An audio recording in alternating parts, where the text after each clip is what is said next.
ಮಿಕ್ಕಿದನ್ನೆಲ್ಲ ಮಾಡಬೇಕು.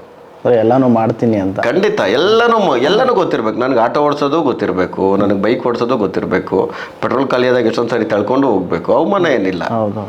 ಹಂಗಿದ್ದಾಗಲೇ ನಾವು ದುಡಿಯೋಕ್ಕಾಗೋದು. ದುಡ್ಡನ್ನ ಅವಾಗ ದುಡಿಬೇಕು. ಅದಾದಮೇಲೆ ದುಡ್ಡನ್ನ ದುಡಿಯೋಕ್ಕೆ ಶುರು ಮಾಡಬೇಕು. ಜೀವನದಲ್ಲಿ ಲಾಸ್ ಆದರೆ ಒಳ್ಳೇದು.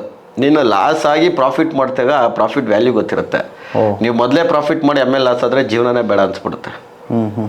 ಸೊ ಪ್ರತಿಯೊಂದು ಸರಿ ಲಾಸ್ ಆದಾಗಲೂ ಅದು ಯಾಕೆ ಲಾಸ್ ಆಯಿತು, ಎಲ್ಲಿ ಲಾಸ್ ಆಯಿತು ಅನ್ನೋದನ್ನು ಕಂಡುಹಿಡ್ಕೊಳ್ತಾ ಹೋಗ್ಬೇಕು. ಸೆಕೆಂಡ್ ಅದು ತಪ್ಪೇ ಮಾಡಲ್ಲ ನಾವು.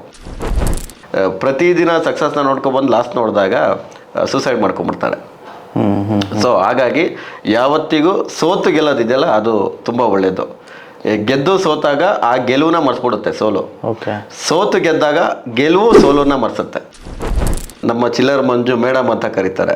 ಮೇಡಮ್ ನಾನು ಅವರ ಮೇಡಮ್ ಅಂತ ಕರಿತೀನಿ, ಅವರು ನನ್ನ ಮೇಡಮ್ ಅಂತ ಕರೀತಾರೆ.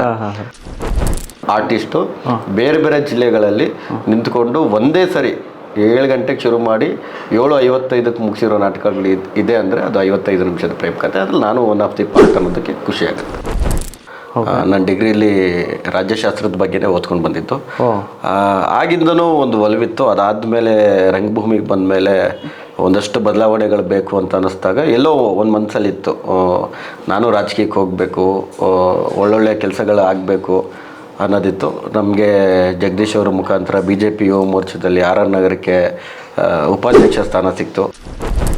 ಮುಂದೆ ಒಂದು ಒಳ್ಳೆ ರಾಜಕೀಯ ನಾಯಕನಾಗಿ ಬೆಳಿಬೇಕು ಅನ್ನೋದು ಕನಸಿದೆ. ಯಾಕಂದರೆ ಇವತ್ತಿನ ಒಂದು ಜನ್ರೇಷನಲ್ಲಿ ಯೂತ್ಸು ರಾಜಕೀಯಕ್ಕೆ ಬರಬೇಕು, ಬದಲಾವಣೆ ಆಗಬೇಕು ಅಂದರೆ ಒಂದಷ್ಟು ಯುವಕರು ರಾಜಕೀಯಕ್ಕೆ ಬಂದು ಒಂದಷ್ಟು ಬದಲಾವಣೆಗಳನ್ನ ಮಾಡಬೇಕು ಅನ್ನೋದಿದೆ.